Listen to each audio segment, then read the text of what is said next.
The recent war of words between U.S. President Donald Trump and Ukrainian President Volodymyr Zelensky has sent shockwaves across the globe. What began as a high-stakes meeting in the Oval Office quickly descended into a public spectacle of accusations, threats, and diplomatic chaos. This clash, many argue, exposes a fundamental difference in leadership styles and priorities. On one hand, we have Trump, known for his brash demeanor and unpredictable approach to international relations. And on the other, we see Zelensky, a wartime leader thrust into the global spotlight, advocating for his nation's survival. The tension between these two figures has been simmering for some time, fueled by Trump's previous impeachment trial, in which Ukraine played a central role, and his ongoing praise for Russian President Vladimir Putin. However, the recent confrontation has brought this simmering tension to a full boil, leaving the future of U.S.-Ukraine relations hanging precariously in the balance. This very public spat raises several critical questions about the trajectory of U.S. foreign policy, the strength of the Western alliance, and the ongoing conflict in Ukraine. As the world watches with bated breath, one thing is clear: the stakes couldn't be higher. The situation reached a boiling point during a highly anticipated meeting between Trump and Zelensky in the Oval Office, an event intended to showcase unity and reaffirm U.S. support for Ukraine. However, the meeting took a sharp turn, with Trump launching into a tirade against Zelensky, accusing him of being ungrateful for U.S. aid and demanding he accept a peace deal on U.S. terms. Trump's outburst, punctuated by his signature bombastic rhetoric, stunned many observers, both in the room and watching from afar. He accused Zelensky of, in his words, playing the victim and begging for handouts while failing to appreciate the billions of dollars in aid provided by the United States. The president, known for his penchant for hyperbole, went on to claim that Zelensky's government was riddled with corruption, and that he was playing right into Putin's hands. The meeting ended abruptly, with a visibly shaken Zelensky left to grapple with the fallout of Trump's verbal assault.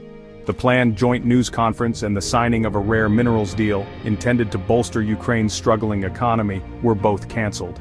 The message from Trump was clear: fall in line with my demands or face the consequences.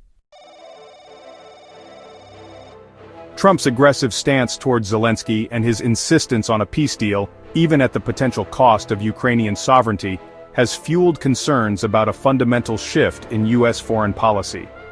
Critics argue that Trump's approach, characterized by a disdain for traditional alliances and a willingness to appease autocratic leaders like Putin, undermines decades of U.S. foreign policy orthodoxy. They point to Trump's repeated praise for Putin's leadership, even in the face of Russia's ongoing aggression in Ukraine, as evidence of a dangerous shift in priorities.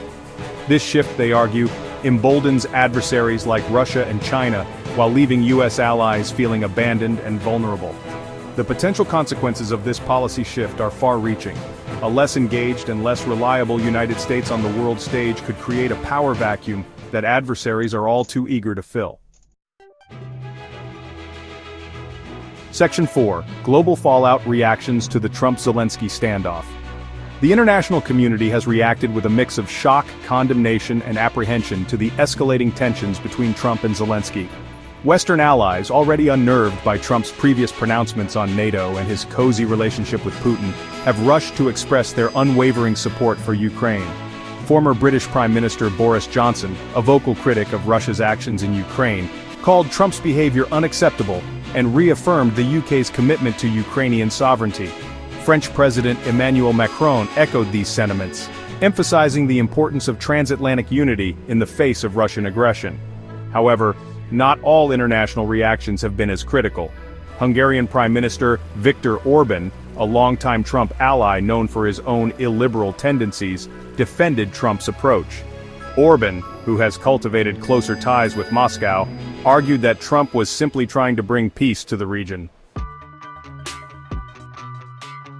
Section 5. The Road Ahead, Navigating the Rift and Its Implications.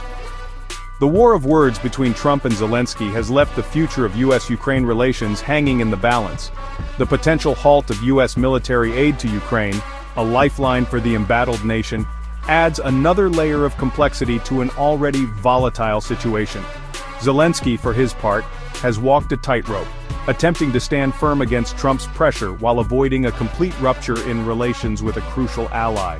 He has emphasized the need for security guarantees alongside any ceasefire agreement, recognizing that Russia cannot be trusted to adhere to its commitments. The coming days and weeks will be critical in determining the trajectory of this unfolding crisis. Will the United States remain a steadfast ally to Ukraine, or will Trump's approach further embolden Russia and undermine the Western alliance? CMS TV Africa will follow this story. Thanks for watching.